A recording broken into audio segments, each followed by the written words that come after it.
ne vous mariez pas. Croyez-en mon expérience, je ne m'appelle pas Sacha Guitry pour rien. Ne vous mariez pas. N'écoutez pas, mesdames, car c'est aux hommes que je m'adresse, bien entendu.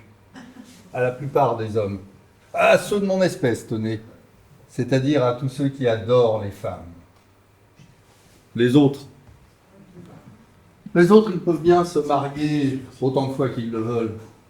Ils ne risquent pas grand-chose, ceux-là. Et ils n'ont pas voix au chapitre, d'ailleurs. Car il faut adorer les femmes pour avoir le droit d'en parler. Puisque parler des femmes, c'est en dire du mal. Et c'est en dire du mal pour la bonne raison que, quand on dit du bien de quelqu'un, on en a tout de suite fini. Donc, dire du mal des femmes, c'est vouloir en parler longuement pour bien montrer l'importance qu'elles ont et la place considérable qu'elles tiennent dans notre existence. Quant à nos faiblesses envers elles, un exemple tenu. Elle était mariée, je suppose. Nous en sommes devenus follement amoureux.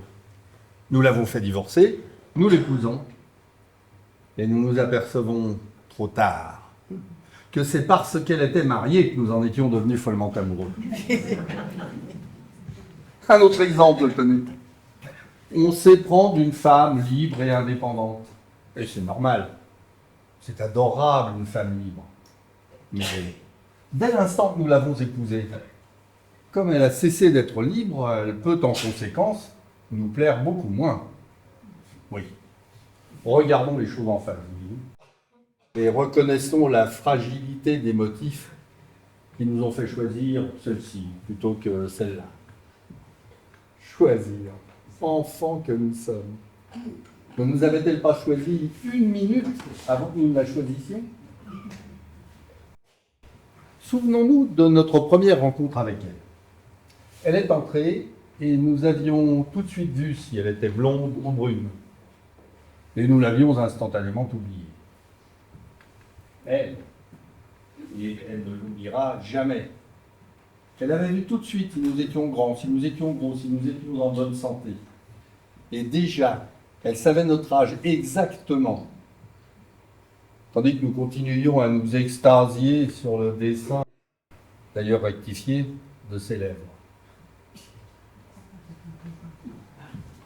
Ah, voilà. Voilà, tenez un peu ce qui se passe. Parce que, après nous avoir reconnus, elle avait tout remarqué de nous en un seul clin d'œil.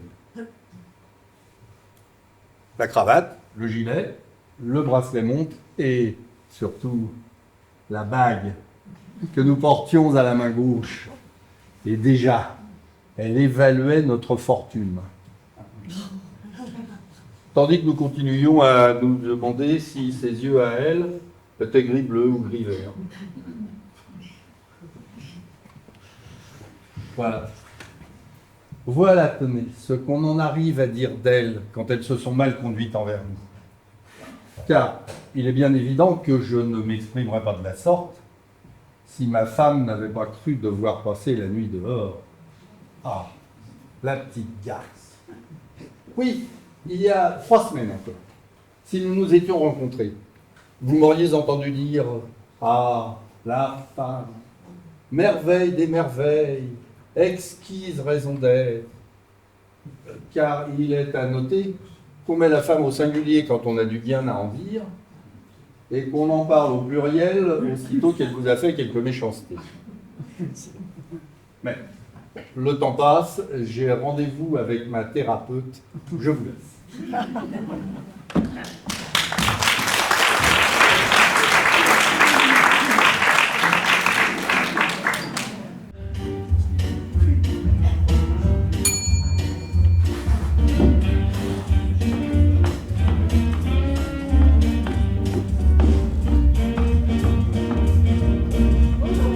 Bonjour docteur. Entrez.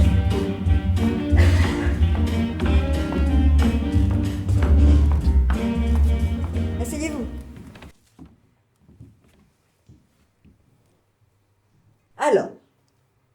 Je m'appelle Ne ça. me le dites pas, je ne veux pas le savoir. Pourquoi? Cela ne m'intéresse pas, restons anonymes. Et vous n'êtes pas anonyme pour moi. Il y a une plaque dans la rue, devant votre porte. Docteur Printemps, psychiatre. Oui, je suis diplômée de la faculté de médecine Paris-Sorbonne. Je me suis dit un jour en passant devant, il y a environ un mois,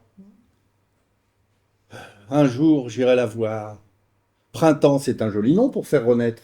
Vous ne trouvez pas? Nous verrons. Il est vrai que je passe devant cette plaque tous les jours et que je ne la vois plus. Peut-être qu'au lieu de la voir, il faut la regarder. Ah oui, à regarder. Ce monsieur est logique. C'est bien. J'aime les détails, docteur. Voyez-vous, une vie sans détails, c'est grossier, ordinaire, plat. C'est pour cela que j'aimerais vous dire comment je m'appelle. C'est dur de rester anonyme. C'est sans détails. Mais puisque je vous dis que cela ne m'intéresse pas, si je connais votre nom, j'aurais une référence. Ce nom. Or, c'est vous qui m'intéressez. Asseyez-vous. Parlez-moi de vous. Restez vous-même. Mais je veux justement ne pas rester moi-même, puisque je viens vous voir. Je veux savoir pourquoi je suis comme ça. Et quand on sait le pourquoi, on accepte tous les comment. Friedrich Nietzsche. Ce monsieur est logique et lettré. Il n'est pas n'importe qui. C'est pour cela que le mot anonyme me détruit. Bien. Pourquoi êtes-vous là? Eh bien voilà. Il y a quelque temps, nous nous promenions au cimetière Montparnasse. Nous aimons cela, ma femme et moi, surtout l'automne, quand les feuilles des platanes se baladent sur les tombes. C'est beau, c'est vivant, les feuilles mortes, vous ne trouvez pas? Je n'y ai jamais pensé. Il ne faut pas toujours penser. Il faut vivre avec son corps. D'ailleurs, ma femme et moi, nous aimons regarder les pierres tombales. Cela nous donne plus de plaisir à respirer, à vivre. Que je vous dise, Mireille, non, Yvonne, pardon, Yvonne, ça c'était la femme d'avant. Yvonne, ma femme, est très très sensuelle. Elle aime l'amour, elle aime faire l'amour, toujours partant, au quart de tour. Du sang chaud coule dans ses veines, vous comprenez? Oh, je vois, mais je ne regarde pas. Belle réplique. Donc, en se baladant dans les allées, en regardant les feuilles virelotées... Virevolté. Pardon? Virevolté, vous avez dit virloté. Si vous le dites. Virevoltées au gré du vent, tout d'un coup, nous nous arrêtons devant une jolie pierre tombale. Et là, après un temps mort, c'est le cas de le dire, avec un brin d'humour dont j'ai le secret, je dis à ma femme, pour toi, je ferai graver en lettres d'or sur ta tombe, enfin, froide.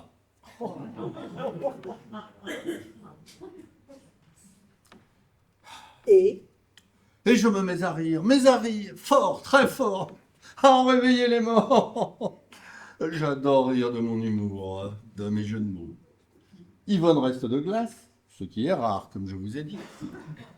Et après un temps encore mort, dans la brise froide de novembre, avec un regard sans concession, un comble vu l'endroit. Eh bien moi, dit-elle, je ferai graver sur ta tombe, enfin, raide. Et Comment? Et vous ne trouvez pas que cette remarque dite par une femme à son mari aimant est traumatisante? celle que vous avez dit à votre femme l'est aussi. Vous trouvez qu'entre froid et raide, c'est pareil? Quand on est froid, on est raide, non? Certes, certes, mais enfin raide, c'est tout de même autre chose. De toute façon, la question n'est pas là. Elle est ailleurs. Oh, ailleurs, ça n'existe pas. C'est nulle part. Nulle part n'existe pas, cher monsieur. Un désert est un espace entre deux oasis. Nous allons chercher l'oasis et découvrir le pourquoi de ces mots froides et raides.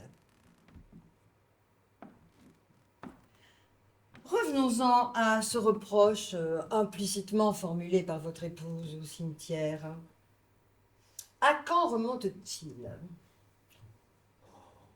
Eh bien, docteur, pour être franc, j'ai toujours pensé que mes partenaires étaient satisfaites de nos étreintes. Si vous le dites, monsieur.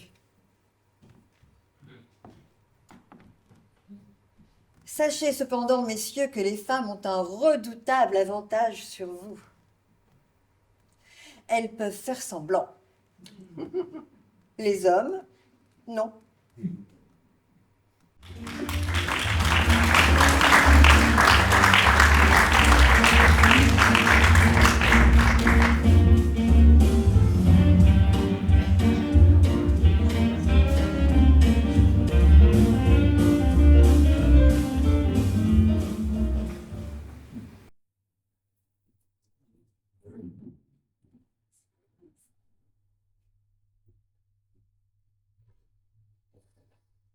Allô, la réception?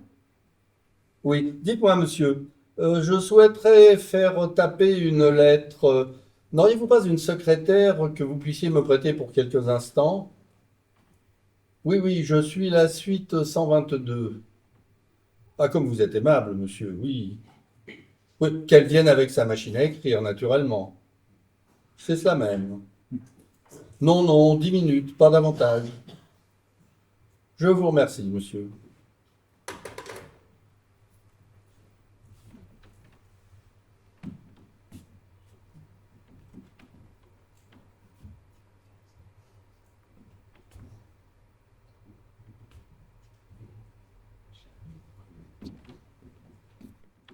Pas de Guitry.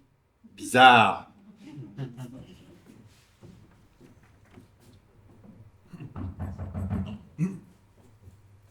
Entrez. Bonjour, monsieur. Bonjour, madame, je vous en prie.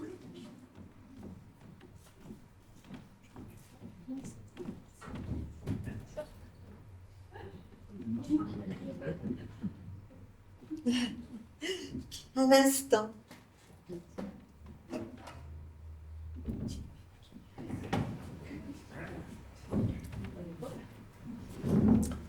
Je préfère dicter qu'écrire, une vieille habitude.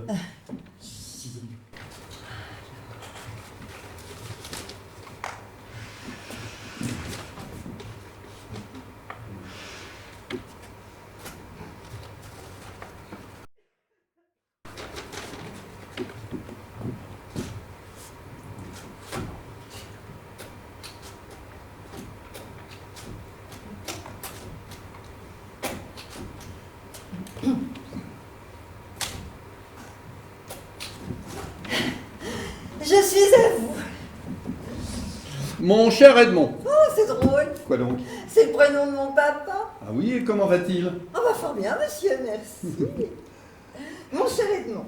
Je suis arrivé à Orléans vers 3 heures et virgule, tout de suite, virgule, je suis allé voir le notaire.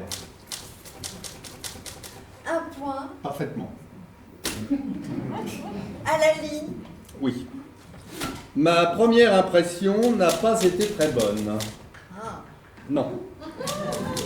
Et je ne veux pas tarder à t'apprendre que la chose est bien plus compliquée que nous ne le pensions. Ah. Hmm. Oui, pardon, que nous ne le pensions. Que nous ne le pensons. Je pouvais te le téléphoner, Ah bah oui, ça c'est sûr que... mais à la réflexion, j'ai préféré t'écrire afin que tu puisses montrer ma lettre à Bergeron. À qui, monsieur? À mon associé.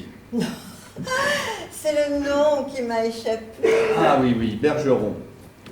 B, E, R, G, Bergeron. Bergeron. Un point. Oui.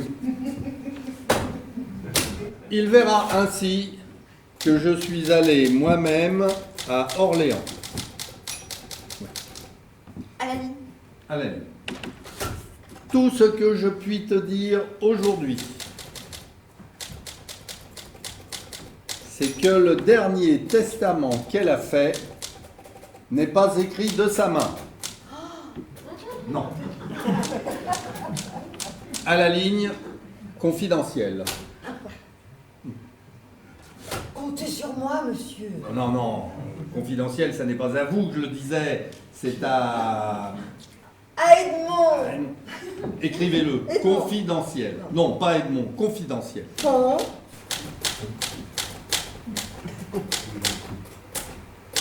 Un point. Oui.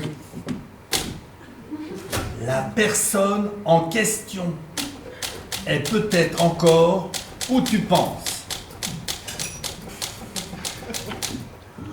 Mais sois convaincu que si Gaston obligeait Suzanne à rendre à Germaine ce que tu sais, nous aurions en main tous les éléments de ce que tu supposes.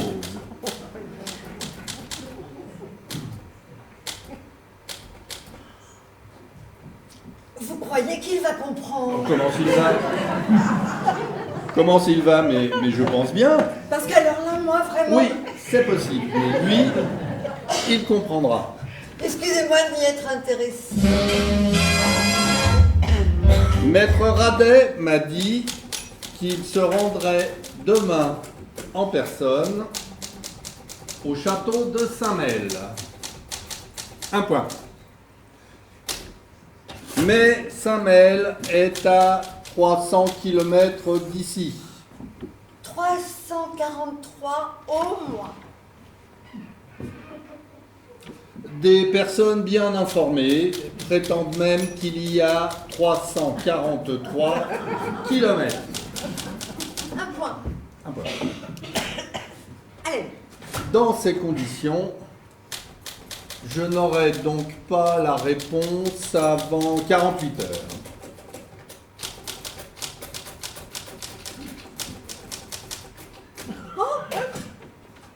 J'ai tapé 47. Je me suis trompée d'une heure. Je peux laisser. Je te la ferai connaître aussitôt. Point. Un point. Allez.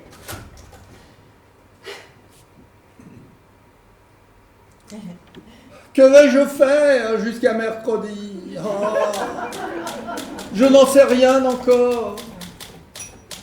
2 jours, c'est bien long. Et pourtant cela pourrait passer si vite. Certes, il ne me déplairait pas d'aller jusqu'à Amboise, que je ne connais pas. Il paraît que le château est une splendeur. C'est exact. Ben oui. Seulement voilà, faire seul ce petit voyage, quand il serait si doux de le faire à deux. Alors, rester à Orléans et attendre la réponse de Radet. Non, non, non! Si encore je connaissais quelqu'un ici. Et quand je dis quelqu'un, Edmond, tu vois ce que je veux dire? Ah! Si j'étais homme à me contenter de n'importe quelle créature rencontrée au hasard. Mais non, non, non! Je la voudrais charmante et fine. Et puis, pas grande, pas trop grande. Avec des yeux très beaux. Je lui vois des cheveux châtains et des mains délicates, avec des ongles rouges. Existe-t-elle? Peut-être. Mais Si je la rencontre, oserais-je lui demander 24 heures de sa vie? Crois-tu, mon cher Edmond, qu'elle voudra bien consentir à me faire visiter ce beau château d'Amboise? Et si elle y consent, crois-tu, pour l'en remercier, qu'il me sera possible de lui offrir ce petit manteau de vison que j'ai vu dans la vitrine de la boutique qui se trouve place de la cathédrale à gauche en arrivant par la rue Gambetta? Le crois-tu, mon cher Edmond? Monsieur, Oui. excusez-moi, j'aurais besoin d'un coup Oui. de téléphone. Je vous en prie.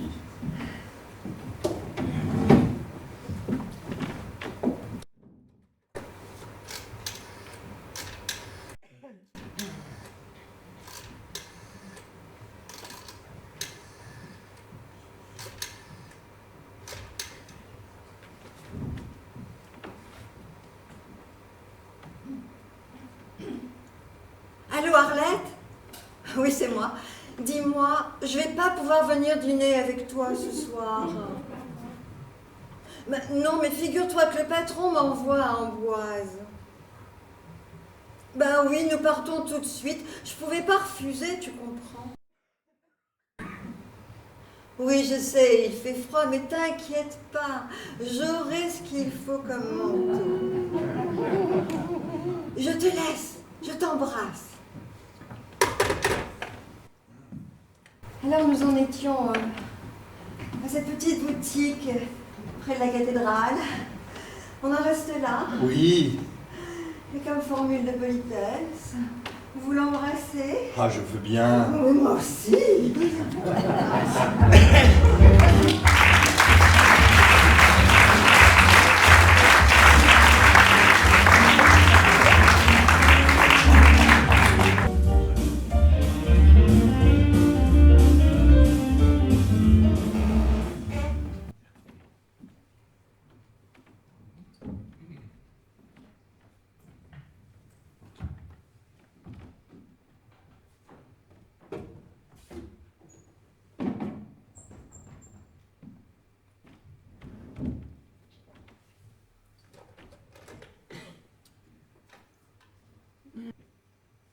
Allô, Sacha Guitry, l'appareil. Oui, bonjour mon petit. Passez-moi, maître. Passez-moi Bergeron, s'il vous plaît. Oui, oui. Ah, comment vas-tu? Oui. As-tu reçu mon courrier depuis Orléans? Parfait, parfait. Oui, mon voyage s'est on ne peut mieux passé. J'ai même fait une conquête inoubliable. Ouais, oui, oui, je sais. À ce propos, j'ai une information que je confie à ta discrétion la plus absolue. Je vois un thérapeute. Si, si, oui, moi, Sacha Guitry, entre les mains d'une psychiatre. Ah oui. D'ailleurs, ces séances me font le plus grand bien. Mhm. Oui, je sais, tout pareil se fait de gorge chaude à chacun de mes mariages. Mais grâce à elle, j'ai repris espoir, figure-toi. Oui, elle a pu me convaincre que si mes raideurs avaient changé d'endroit, ce n'était ni l'âge ni l'arthrose qui en était la cause, mais bien mon inconscient. Et que mon agressivité à l'égard des femmes n'était qu'une piètre et vaniteuse réaction à la peur inconsciente qu'elle suscite chez moi. Mais voilà, voilà. J'ai rendez-vous chez ma thérapeute, mon cher. Oui, tout à fait. Oui, il serait inconvenant que je sois en retard. Bien entendu. Bon, je te laisse, mon ami. À bientôt.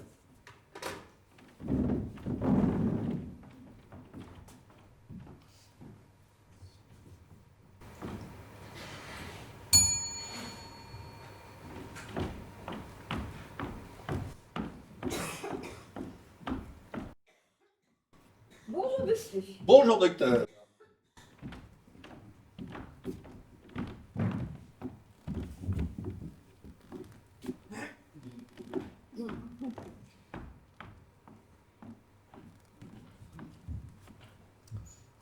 Alors, Alors, nous sommes donc allés visiter ce beau château d'Amboise.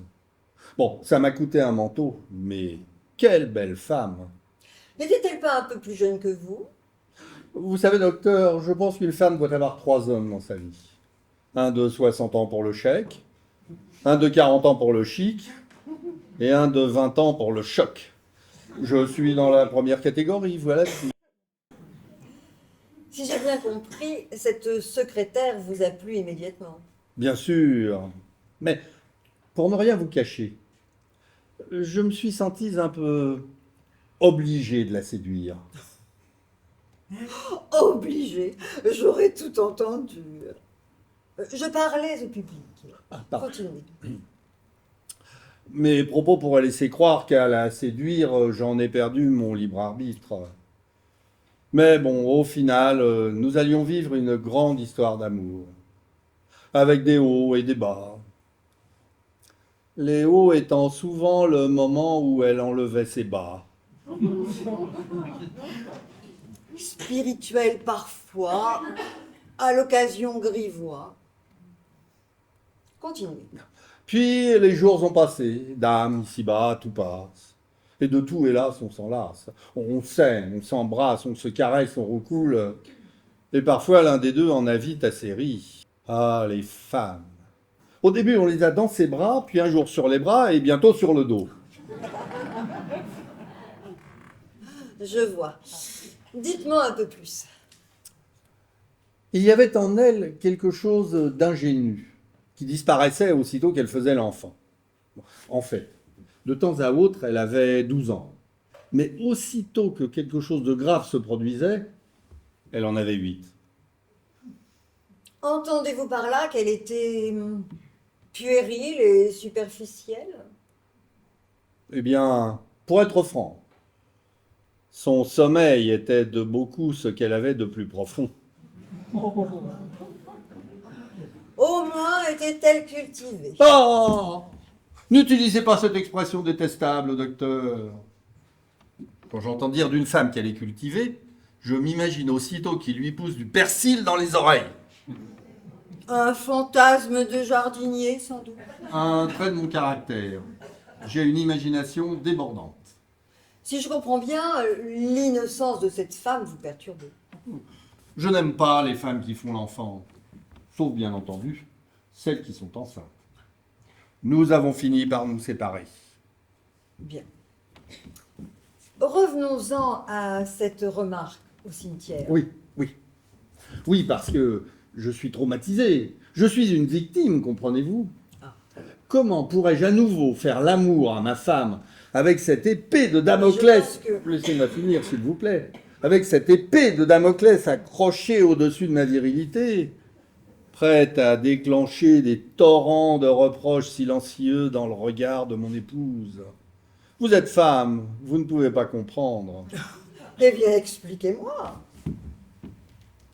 Vous autres, femmes, avez tout un système philosophique, en vérité sommaire, et qui ne concerne que les hommes, mais qui tient parfaitement debout quand ceux-ci sont couchés.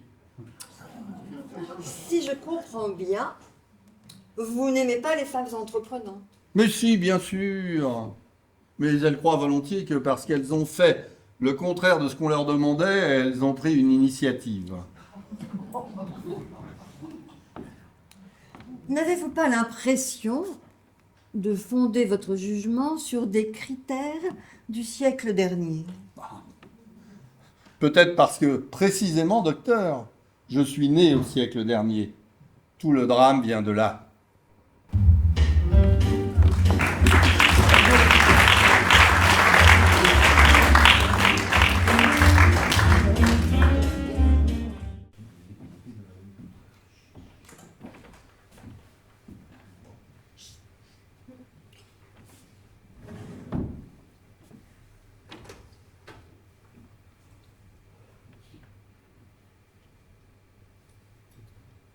Ne faites jamais l'amour le samedi soir, car s'il fait mauvais, car s'il pleut le dimanche, vous ne saurez plus quoi faire. Oui, soyons réalistes tout de même, et ayons le courage de nous avouer nos faiblesses, mais à nous seuls. Hein. Excellent.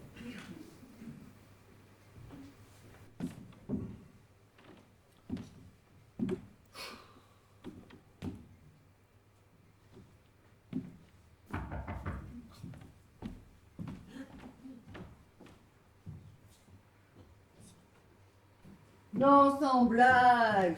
Il se fout de toi, ton proprio, hein, de te laisser un ascenseur qui met 24 minutes pour monter 2 étages. Quand je pense qu'à New York, il t'envoie au 36e en 4 secondes.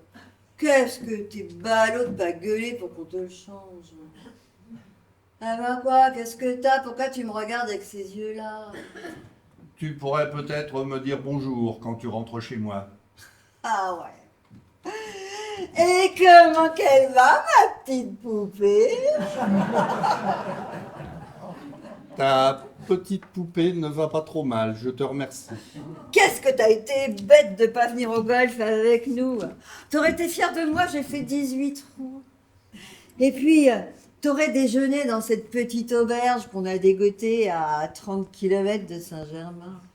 Ils font une choucroute fabuleuse. Eh ben quoi? T'as l'air bien triste, t'as des ennuis? Mais non, ma chérie, je n'ai pas d'ennui.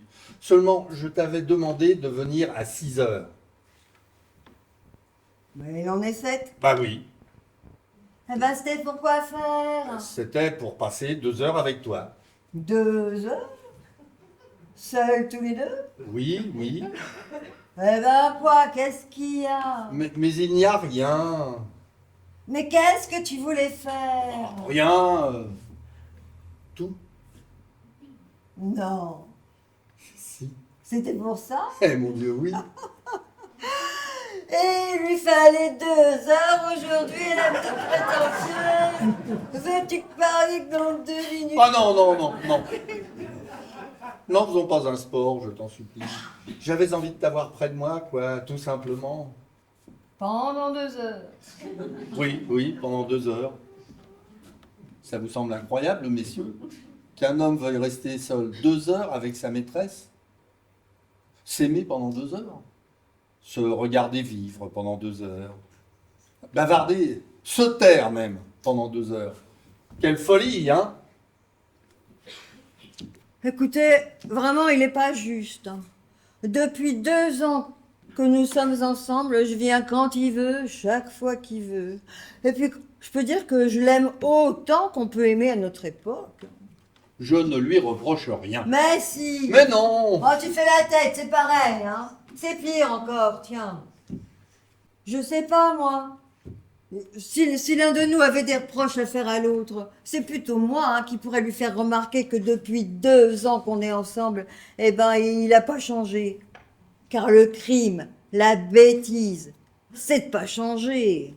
Tiens, prends une photo de toi, tiens, n'importe laquelle. C'est les mêmes pantalons, les mêmes gilets, les mêmes nœuds, la même coiffure. Avec moins de cheveux, quand même. Ah ben oui, mais tout de même, c'est la même. Bah, évidemment. Mais c'est de la folie, ça. Dans ces conditions, comment tu veux que tes idées changent? Mais je ne tiens pas à les voir changer. Eh ben alors, me critique pas parce que nous sommes différents.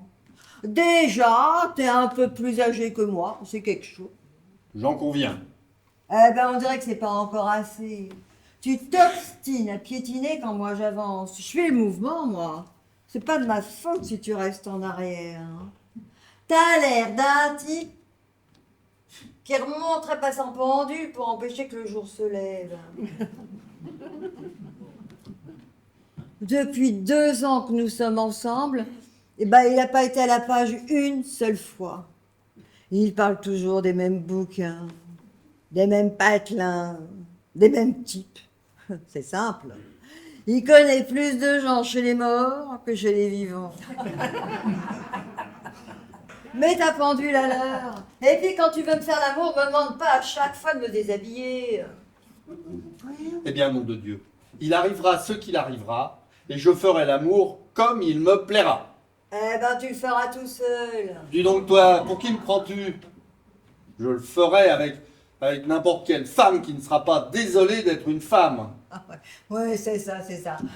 Tout ce qui est nouveau, tu le contestes, hein, par principe. Mais quand même, quand t'avais 20 ans, t'étais bien de ton temps. Mon temps. Ne dirait-on pas que j'ai 80 ans? Bah non, enfin, quoique. Mais quand même, quand t'avais 20 ans. Quand j'avais 20 ans, on ne changeait pas de siècle tous les 2 ans. De mon temps, il fallait regarder en arrière pour s'apercevoir du temps qu'on avait parcouru. De mon temps, la mode ne changeait pas 5 ou 6 fois par an, et l'on s'efforçait d'achever ce qu'on commençait. Aujourd'hui, ma parole, il faut faire un livre en 8 jours, une robe en 1 heure, une voiture en 3 semaines, si on ne veut pas qu'il soit démodé avant d'être fini. Je trouve qu'il règne dans l'air du temps une drôle d'atmosphère. Atmosphère, atmosphère. Et avec ta tête d'atmosphère, là, tu veux bien répondre, me dire quelque chose? Je veux bien essayer. Il y a 20 ans, est-ce qu'on aimait ce qui était nouveau? Mais jamais de la vie. On s'en amusait tout simplement, ça n'avait pas tellement d'importance. On ne cherchait pas à rompre radicalement avec tout le passé. Aujourd'hui, ma parole, un abat-jour nouveau vous oblige à changer toute la décoration de votre appartement. C'est se foutre du monde, tout simplement. Il peut répondre à une question. Je veux bien essayer. Pourquoi t'aimes pas l'art moderne? Mais parce qu'il n'y a pas d'art moderne. Il y a l'art, tout court. Est-ce que tu t'imagines que toutes les époques sont infaillibles? Il y a 20 ans, mon petit, quand on se passionnait, c'était pour des causes un peu plus élevées. Il n'y avait pas de petite chapelle. Et les hommes de valeur étaient solitaires. Bon. De toute façon, puisque je ne suis pas, restons-en là, je ne suis pas à la page. Je referme le livre et je préfère ignorer les charmes d'une époque où tout n'est que falsification, imitation, copie, trucage, où l'on met la science au service du doc. Tout ce qui semblait beau jadis, on le cache à présent, ou même on le supprime, tiens. Les cheveux, les sourcils, la poitrine et le reste. Et tout est faux, tout est truqué. On reconstitue des rubis, on agglomère des saphirs, on cultive des perles. La soie est artificielle et les parfums sont synthétiques. Pas de guiterie. Bizarre. Vous avez dit bizarre. Comme c'est bizarre. Le papier imite le bois imite le fer est nickel, le nickel imite l'argent imite l'or imite le platine, bon, le mica imite le verre imite le cristal imite le diamant. Ne te mets pas en colère. Bon, on s'y mettrait à moins. Hein. Ah non, j'aime pas te voir comme ça. Allez, viens. Faisons la moitié du long chemin qui nous sépare. Hein. Allez, parle-moi doucement. Je demande qu'à me laisser convaincre, moi. Puis tiens, tu voulais qu'on passe 2 heures là, seuls tous les deux. Eh ben, restons là, blottis l'un contre l'autre. Et puisque tu dis si bien je t'aime, dis-le-moi.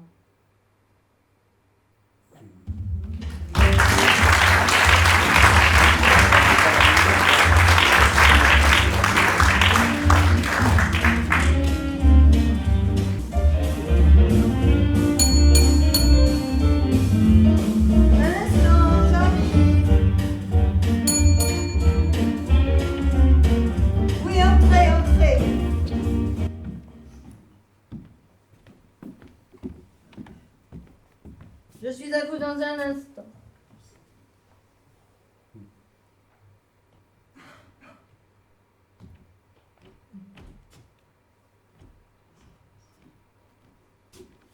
Pardon.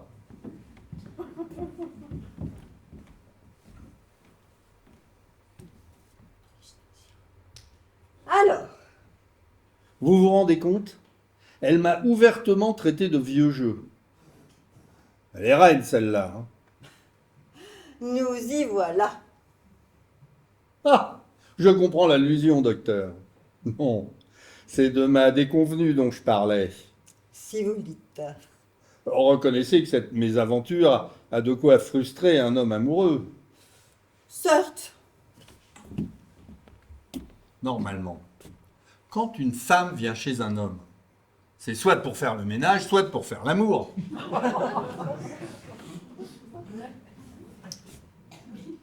N'est-il pas en train de dire qu'il ressent inconsciemment qu'il y a du ménage à faire dans sa vie amoureuse? Enfin, docteur, certes. Ma vie amoureuse ressemble à une tempête semant la désolation derrière elle. Chacun de mes mariages semble être un désastre annoncé, une malédiction contre laquelle je me bats en vain. Mais, comme dit le proverbe, un amour chasse l'autre. Si vous saviez, mesdames, combien on vous regrette, vous vous en iriez plus vite.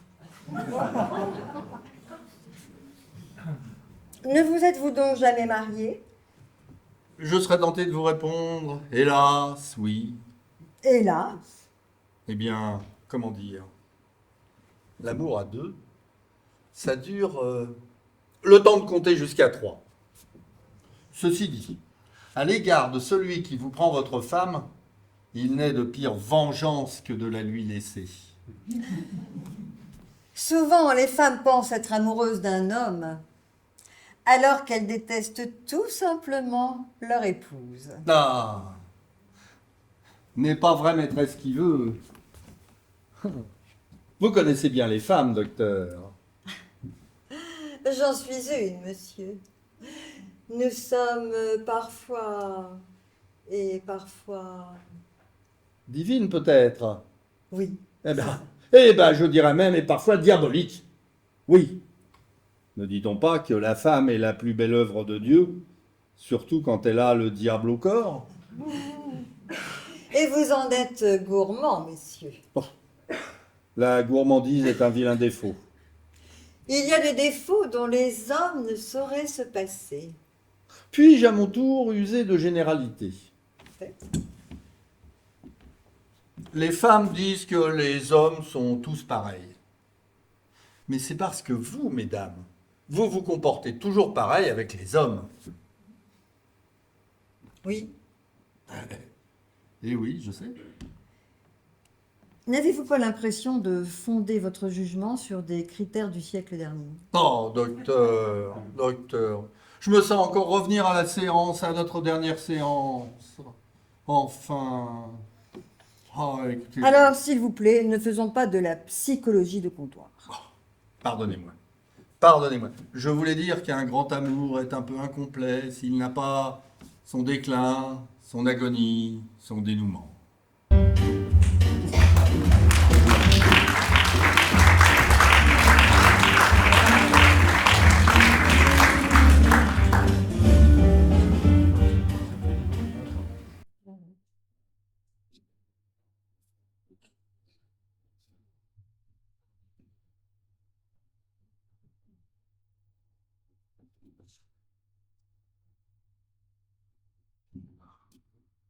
Pas de guiterie. Bizarre.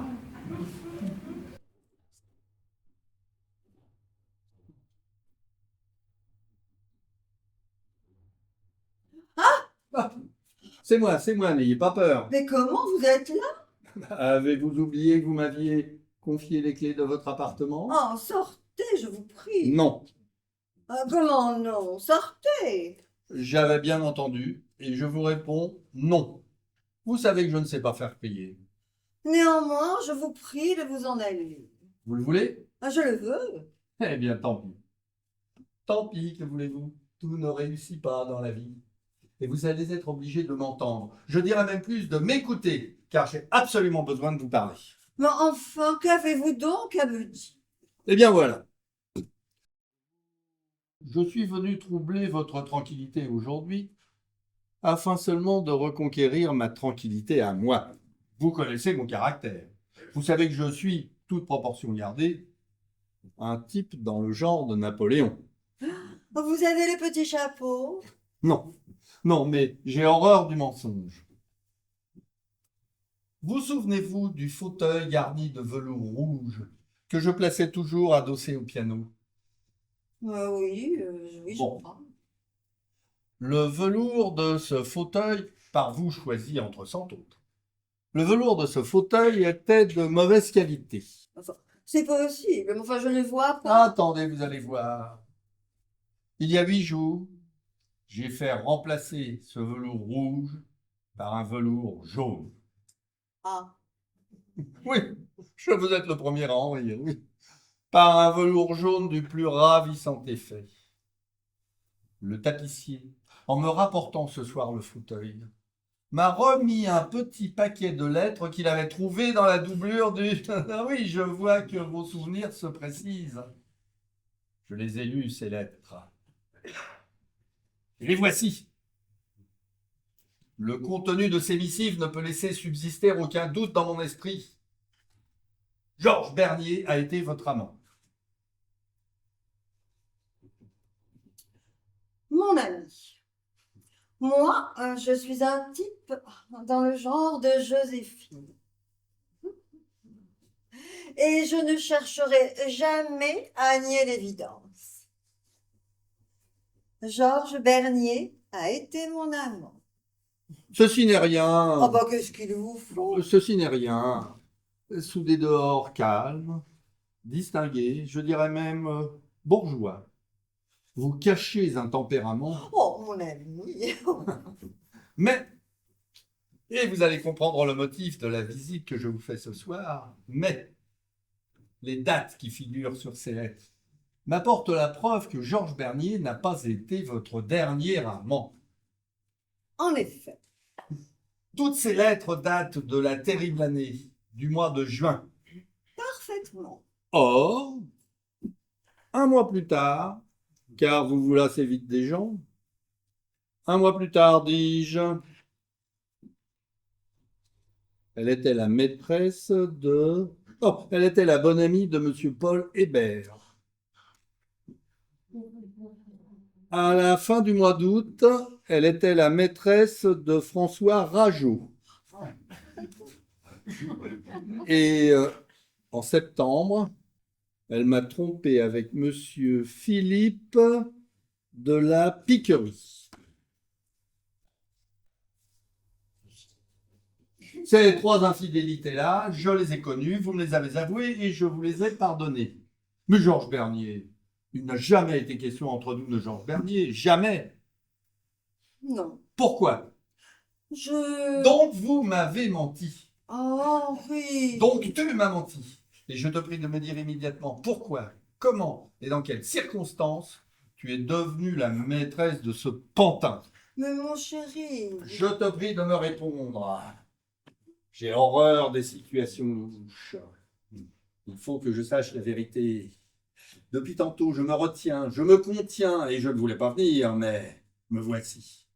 Et j'aurai du courage jusqu'au bout, car je veux savoir la vérité.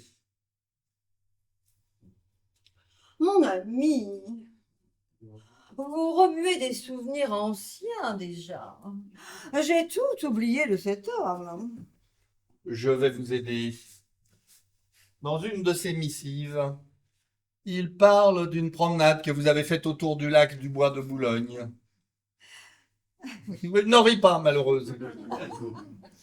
Et rends-moi compte de cette promenade.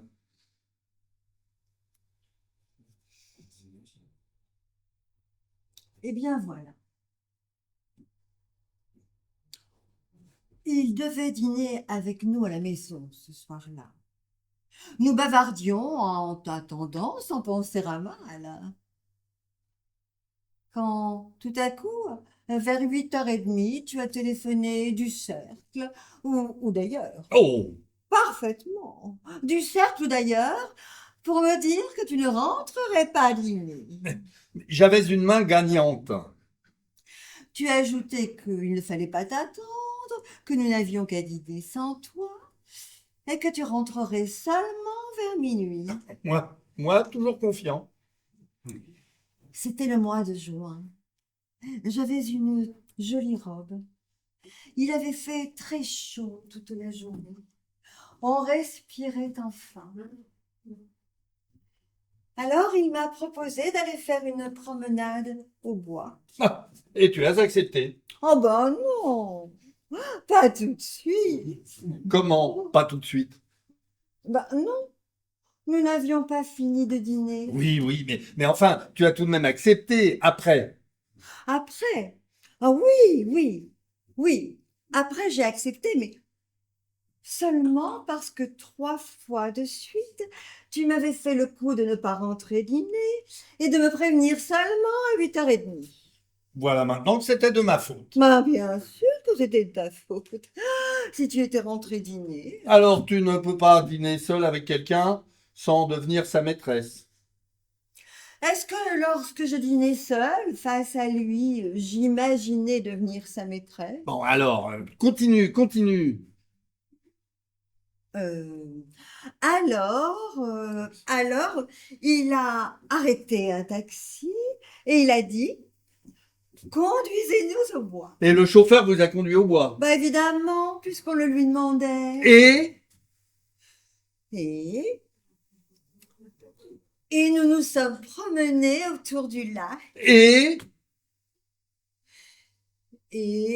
vers 11h, il m'a ramené à la maison. et devant ta porte, il t'a embrassé. Ben oui, évidemment. Comment, évidemment? Alors tu trouves tout naturel qu'un monsieur t'embrasse. Je ne suis pas allée me promener seule la nuit avec lui au bois pour faire une partie de domino. Ah oui, oui. Tu savais qu'il t'embrasserait. Mais je ne suis pas bête, tu sais. Et où? Comment? Où t'a-t-il embrassé d'abord? Ah, à l'entrée du bois Oh, oh. de Boulogne. Ah bon, Mais pourquoi? pour rien. D'abord, ça n'est pas ça que je te demande. Je veux savoir à quel endroit de ta personne il t'a embrassé. Ah. Dans le cou, probablement. Et pendant qu'il t'embrassait, tu n'as pas pensé à moi. Ah non. J'ai plutôt pensé à moi. Il te plaisait physiquement? Bah évidemment, s'il ne m'avait pas plu, je ne l'aurais pas laissé faire. Ah oui, oui. Et pendant ce temps-là, moi... Et pendant ce temps-là, tu gagnais au jeu. Alors, parce que j'avais une main... Eh bien, j'en avais une aussi. Alors, parce que je n'étais pas rentré dîner ce soir-là. Tu te faisais embrasser. Autour du cou et dans le lac. Non, non, autour du lac. Et dans le cou. Par un de mes amis. Et sans doute, tu jugeais que ta vengeance était proportionnée au crime que je commettais. Oh, je n'ai pas pensé à tout cela. Je m'étais dit, il faut que je me venge. Et je me suis vengée. Et puis, n'exagérons rien. Le coupable dans cette histoire, c'est toi. Et d'abord, pourquoi celui-là? Parce que tu as eu pour celui-là un sentiment plus profond. Parce qu'en lisant ces lettres, j'ai compris que tu avais été avec celui-là plus sensuel qu'avec les autres. Oh non, pas plus. Bon alors, autant qu'avec les autres. Oh, pas plus qu'avec les autres. Oh non, je t'en prie, pas d'hypocrisie. Tu t'es pas toujours donné par dépit, ce n'est pas vrai. Eh bien, justement, si. Ce soir-là, je me suis offerte par dépit. Regarde, dans un instant, tu vas m'avouer que c'était par amour pour moi, peut-être.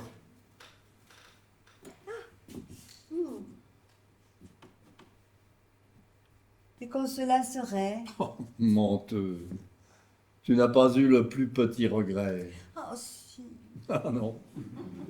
Oh non, pas même le plus petit remords. Oh, si. Ce soir-là, j'ai failli tout te dire. J'ai failli te dire, ah, mon chéri, pardonne-moi. Voilà ce que j'ai fait ce soir. Mais pourquoi ne l'as-tu pas fait? J'ai eu peur. Peur? Tu as eu peur de moi? Mais enfin, pourquoi, voyons? Je ne veux pas que tu aies peur de moi, ma chérie, ma pauvre petite chérie. Oh, si tu savais comme j'ai pleuré cette nuit-là. Pleurer? Toi? M'aurais-tu pardonné celui-là comme tu m'avais pardonné les autres? Ne t'ai-je pas toujours pardonné? Chaque fois que j'ai vu dans ton regard ce regret douloureux d'animal blessé. Alors, tu me pardonnes? Hmm. Oh, s'il te plaît, pardonne-moi. Demande-moi pardon, je vais voir.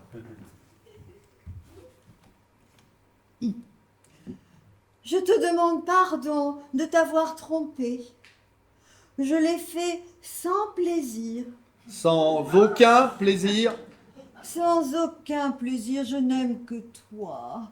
Je ne suis heureuse que dans tes bras. Oh, je suis contre les hommes, tout con. Oh, je suis si peu de choses dans tes bras. Ah, je t'aime, je t'aime. Et tout est oublié. Tout, Tout. Et pour toujours. on n'en reparlera plus. On n'en reparlera plus jamais. Mais tu ne reverras pas cet homme. Oh non, je te le jure. Eh bien, je te pardonne, va. Je n'aime pas les choses qui ne sont pas nettes. Je pars l'esprit tranquille. Un mot, mon amour. Ne faites pas changer avant quelque temps la doublure de vos autres fauteuils.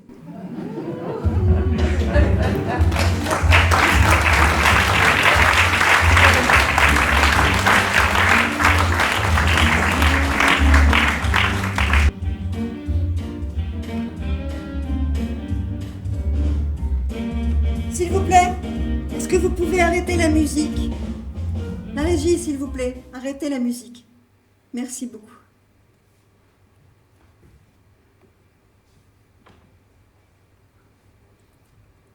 Je sais que tu es dans la salle. Quelqu'un t'a vu passer dans le hall tout à l'heure. Je t'avais pourtant supplié de n'en rien faire. Pourquoi viens-tu ainsi me narguer? C'est pour gagner ma vie que je suis ici, que j'ai accepté de jouer dans ce Guitry ce soir à Cannes. On ne vient pas troubler le travail de quelqu'un. On ne se venge pas de cette façon-là, c'est très mal. Je vais même plus loin, tiens. Ça n'est pas masculin ce que tu viens de faire là. Une femme ferait cela, je comprendrais, mais un homme. Par bonheur, je ne sais pas où tu es placé dans la salle et je vais faire tout au monde pour ne pas rencontrer ton regard. Car tu dois bien penser, n'est-ce pas, que si seulement je t'apercevais, il me serait impossible de continuer et je quitterais la scène. Ce que je n'arrive pas à comprendre, c'est la raison pour laquelle tu es venu m'entendre ce soir. Nous nous sommes dit adieu ce matin. Tu m'as juré que tu éviterais toutes les occasions de me rencontrer. Et tu n'attends pas 24 heures pour être parjure. Et tu fais précisément la chose qui pouvait m'être la plus pénible. Car tu te rends bien compte, n'est-ce pas, que je suis au supplice en ce moment.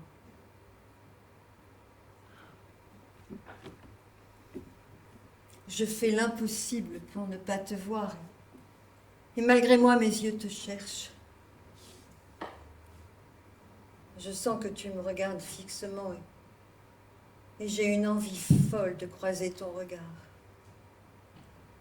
Parce que je sais que cela me fera du mal.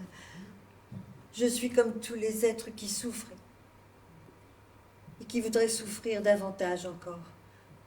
Parce que quand on a mal, quand on a très mal, on a cette impression, fausse probablement, que si on avait encore plus mal, on finirait par épuiser sa douleur.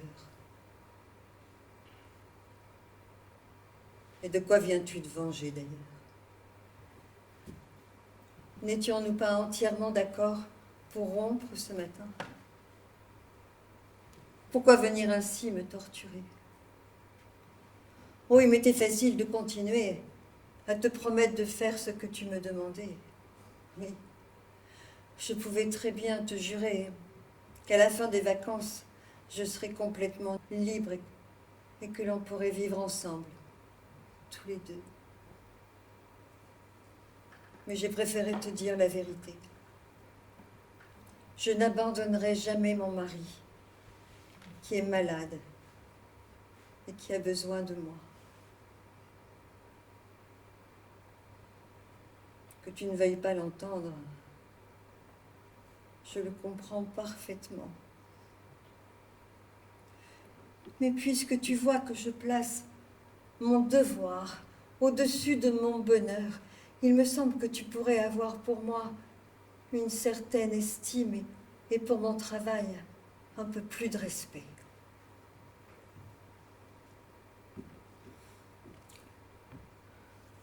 Je viens de t'apercevoir. Je sais maintenant où tu es placé dans la salle. Donc, je sais de quel côté il ne faut pas que je regarde. Oh, ça n'a duré qu'un dixième de seconde. Et je me demande même si toi,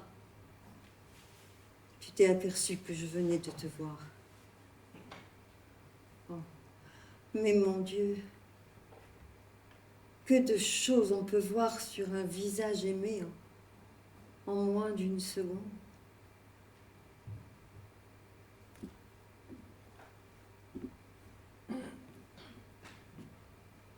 Pourquoi me regardes-tu de cette façon?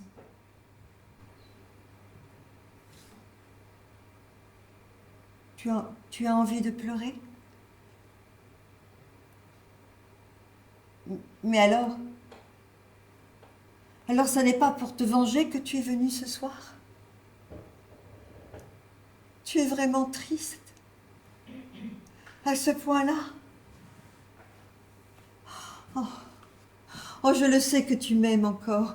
C'est pas parce qu'on décide de se séparer le matin qu'on cesse instantanément de s'aimer. Alors, en somme, ce matin, quand j'ai eu cette soudaine crise de loyauté et que je t'ai dit que je n'abandonnerais jamais mon mari, qu'il valait mieux qu'on se sépare tout de suite, tu t'es dit, quelle idiote. Si je n'avais pas eu cet élan de loyauté, tu aurais pu continuer à me faire jurer tous les 2 ou 3 jours que bientôt je serai complètement à toi.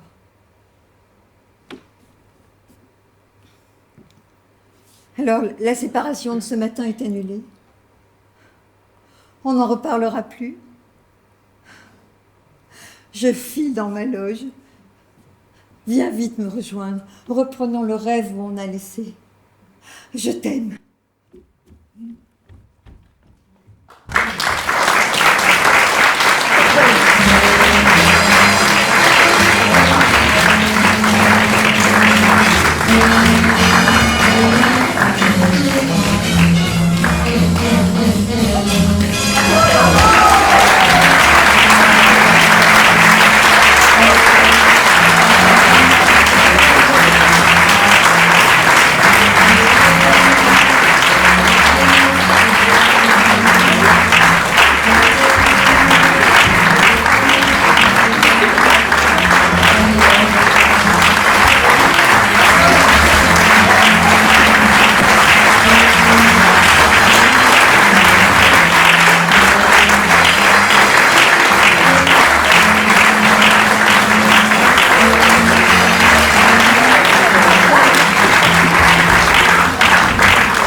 La pièce que nous venons de jouer ce soir est une adaptation autour de 3 pièces de Sacha Guitry. Une lettre bien tapée, un type dans le genre de Napoléon et un homme d'hier, une femme d'aujourd'hui. La mise en scène est assurée par Alain Alain Hillel. Hillel.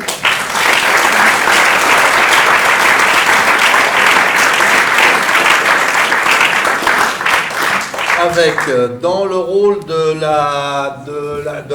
dans les rôles féminins, Nadine Passeronne.